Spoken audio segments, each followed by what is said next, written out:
1953 году журнал «Таймс» пишет про Сталина, что он принял страну с сахой и оставил с атомной бомбой. Спорить с этим выражением я не хочу, но вот хочу вам показать книгу «Совет съезда представителей промышленной торговли, фабрично-заводская предприятия Российской империи». Это огромный справочник 1914 года, где расписаны все фабрично-заводские предприятия Российской империи, исключая Финляндию.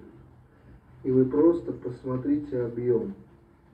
Каждая строчка – это отдельное предприятие по всем возможным направлениям. Там получение и обработка чугуна, железа, стали, обработка чугунных металлов, горное дело.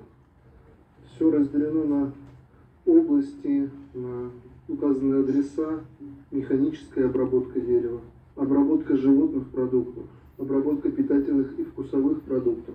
Количество предприятий просто поражает.